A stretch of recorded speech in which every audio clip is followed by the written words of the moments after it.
ശ്രീയിൽ ചേരാതെ അവകാശങ്ങൾ കണക്കു പറഞ്ഞു വാങ്ങണമെന്ന് സിപിഐ മുഖപത്രമായ ജനയുഗം.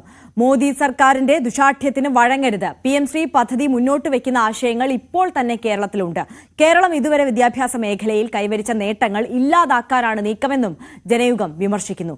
PM ശ്രീയുടെ മറവിൽ ദേശീയ വിദ്യാഭ്യാസ നയം അടിച്ചേൽപ്പിക്കാനാണ് ശ്രമമെന്ന് AISF ആരോപിച്ചു.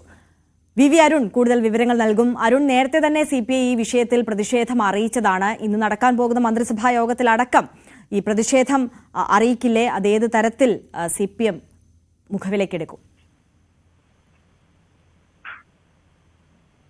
ആര്യ, PMC പദ്ധതിയിൽ സർക്കാർ സമ്മർദ്ദമേറുകയാണ്. CPI നിലപാട് കടുപ്പിക്കുന്നു. PMC പദ്ധതി അംഗീകരിക്കാൻ, PMC പദ്ധതിയുമായി മുന്നോട്ട് പോകാൻ മന്ത്രിസഭാ യോഗം തീരുമാനമെടുത്തപ്പോൾ തന്നെ CPI മന്ത്രിമാർ അതിനെ എതിർപ്പ് പരസ്യമാക്കിയിരുന്നു. പിന്നീട് ബിനോയ് വിശ്വം CPI സംസ്ഥാന സെക്രട്ടറിയും അതിനെ എതിർപ്പ് തുറന്നു പറഞ്ഞു. അതിന് പിന്നാലെയാണ് V ശിവൻകുട്ടി വിദ്യാഭ്യാസ മന്ത്രി കടുത്ത വിമർശനവുമായി CPI സംസ്ഥാന സെക്രട്ടറി അടക്കമുള്ളവർക്കെതിരെ രംഗത്ത് വന്നത്. PMCയുമായി മുന്നോട്ട് പോകുമെന്ന നിലപാട് വ്യക്തമാക്കുകയും ചെയ്തു. ബിനോയ് വിശ്വത്തിന് എന്തെങ്കിലും പറയാനുണ്ടെങ്കിൽ അത് മുന്നണി യോഗത്തിലാണ് പറയേണ്ടിയിരുന്നതെന്നായിരുന്നു ശിവൻകുട്ടിയുടെ പരാമർശം. ഏതായാലും നിലപാടിൽ നിന്ന് ഒരിഞ്ചു പോലും പിന്നോട്ട് പോകാൻ തയ്യാറില്ലെന്ന് വ്യക്തമാക്കുന്നതാണ് CPIയുടെ മുഖപത്രത്തിൽ നിന്ന് വന്ന ലേഖനം. PMCയിൽ ചേരേണ്ടതില്ലെന്ന് മുഖപത്രം പറയുന്നു, ജനയുഗം പറയുന്നു. മോദി സർക്കാർ ദുശാഠ്യത്തിന് വഴങ്ങരുത്.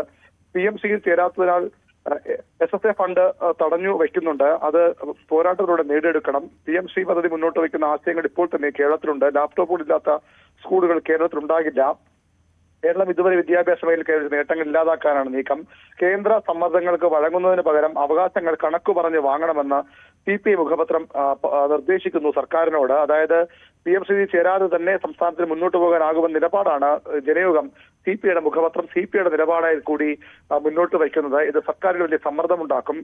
പദ്ധതിയുമായി മുന്നോട്ട് പോകണമെങ്കിൽ മന്ത്രിസഭയുടെ അനുമതി വേണം. ഇന്നത്തെ മന്ത്രിസഭാ യോഗത്തിൽ ഇത് പരിഗണനയ്ക്ക് വരുമോ എന്ന് വ്യക്തമല്ല. കാരണം കഴിഞ്ഞ മന്ത്രിസഭാ യോഗത്തിൽ വന്നപ്പോൾ തർക്കം CPI മന്ത്രിമാർ എതിർപ്പ് അറിയിക്കുകയും ഒരു സമവായത്തിന് ശേഷം മന്ത്രിസഭയിലേക്ക് വിഷയം എത്തട്ടെ എന്ന നിലപാട് മുഖ്യമന്ത്രി സ്വീകരിക്കുകയുമായിരുന്നു. അതുകൊണ്ട് ഇന്ന് അത് വീണ്ടും പരിഗണിക്കുമോ എന്ന് വ്യക്തതയില്ല. മുന്നണി യോഗത്തിന്റെ ചർച്ചയ്ക്ക് വരേണ്ട ഒരു വിഷയമായി, നയപരമായ വിഷയമായി ഇത് മാറിക്കഴിഞ്ഞു.